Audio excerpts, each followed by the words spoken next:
नमस्कार, स्वागत है आपका हमारे ख़ास प्रोग्राम अतीत कथाएं में। जब गरीबी, मुसीबतें, कठिनाइयाँ, ठोकरें किसी बच्चे को पाल कर बड़ा करती हैं तो उसके पास इतना अनुभव, उत्साह, आत्मविश्वास और साहस होता है कि वह अकेला ही इतिहास को बदल कर रख देता है। हमारे देश का इतिहास बड़ा ही दिलचस्प रहा है।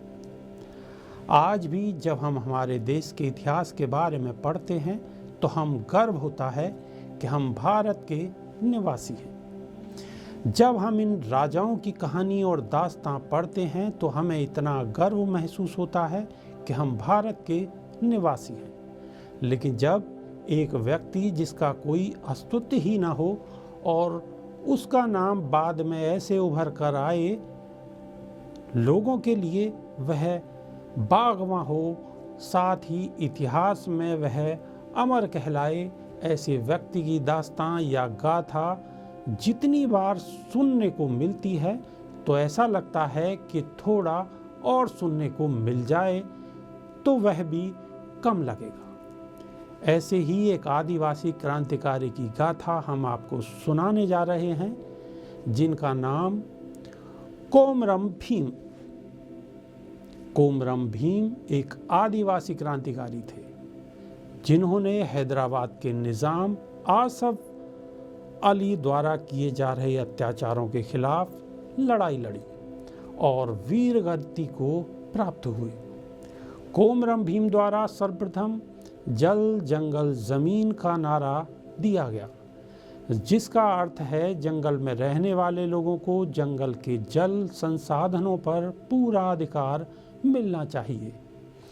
जल जंगल ज़मीन एक ऐसा स्लोगन जिसे बोलकर जंगल में रह रहे कोमरम भीम और उनके साथी निज़ाम और अंग्रेज़ों से लड़ते थे। कोमरम भीम का जन्म 22 अक्टूबर 1901 में वर्तमान तेलंगाना राज्य के कोमरम भीम जिले के संकेपल्ली गांव के गौड़ आदिवासी परिवार में हुआ था। कोमरम भीम जिले को पहले आसिफाबाद जिले के नाम से जाना जाता था। यह जिला तेलंगाना और महाराष्ट्र की सीमा पर स्थित है। उन्होंने बचपन से ही अंग्रेज़ों और निज़ाम का शासन देखा। कोमरम भीम ने बचपन में कोई पढ़ाई लिखाई नहीं की थी। कोमरम भीम की पत्नी का नाम सोमबाई था। इस क्षेत्र के आदिवासी की फसलों के बड़े हिस्से को निज़ाम के आदमी ले जाते और तर्क दिया जाता था कि यह ज़मीन निज़ाम की है। कोमरम भीम उस वक्त 15 साल के थे। हैदराबाद स्टेट में उन दिनों आसफ जाही निज़ाम का राज चलता था। निज़ाम ने लगभग हर जागीर में अपने ज़मींदार नियुक्त कर रखे थे।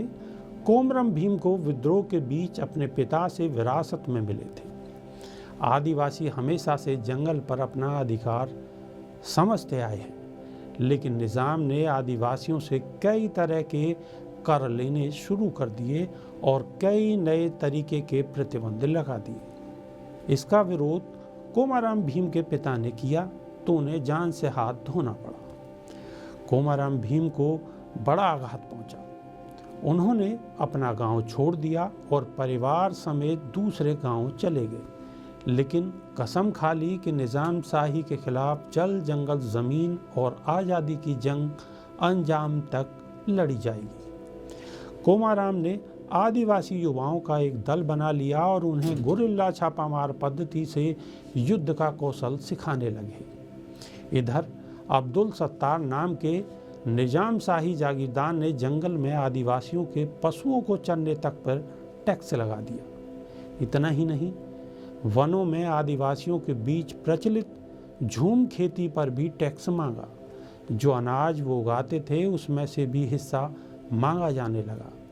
आदिवासियों ने कभी भी जंगल की किसी भी चीज़ पर टैक्स नहीं दिया था। वो हमेशा उस पर अपना अधिकार समझते थे। उनकी कमाई का कोई साधन नहीं था।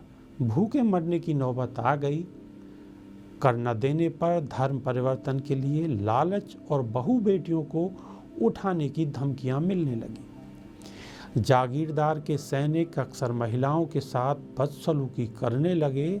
ऐसे में कोमराराम भीम ने उनके खिलाफ गोरिल्ला युद्ध शुरू कर दिया।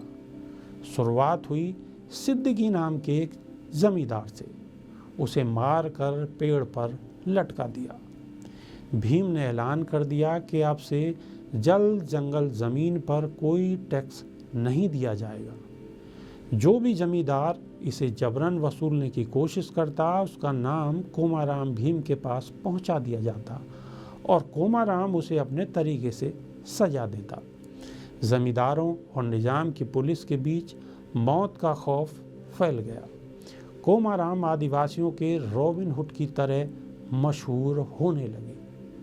एक एक करके न जाने कितने जमींदार और पुलिस वालों को मौत के घाट उतार दिया गया। इतनी बड़ी निजाम फौज से उनके ही इलाके में 12 साल तक टकराना आसान नहीं था। कोमाराम भीम की बेटी का अपहरण कर लिया गया। उसका धर्मांतर करके मुसलमान बना दिया गया।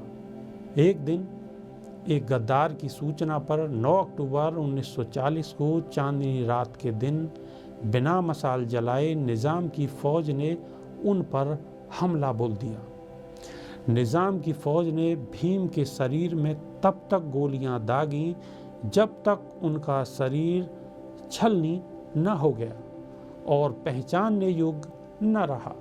मरते दम तक भीम ने निज़ाम की फ़ौज से लोहा लिया, लेकिन फिर बच नहीं पाए। चांदनी रात के उस दिन गॉड सितारा गिर गया और जोड़े घाट की पहाड़ियाँ रो उठी। कोमरम भीम अमर रहे, भीम दादा अमर है के नारों से सारे जंगल गूंज उठे। भीम की मौत के बाद पूरे जंगल में हैदराबाद रियासत में हंगामा हो गया। भीम की लोकप्रियता शिखर पर थी। हैदराबाद रियासत की आसफ शाही निज़ाम के शासन से आज़ादी के लड़ने वालों के लिए कोमाराम भीम एक बड़ा नाम था। उनके जाते ही कई तरह के विद्रोह शुरू हो गए। निज़ाम के पसीने छूट गए। उसको इतने बड़े विद्रोह का अनुमान नहीं था। आज भी जब भी हैदराबाद के निज़ाम के शासन से मुक्ति की बात होती है तो विद्रोह की पहली आवाज़ के तौर पर तो कोमाराम भीम को याद किया ही जाता है।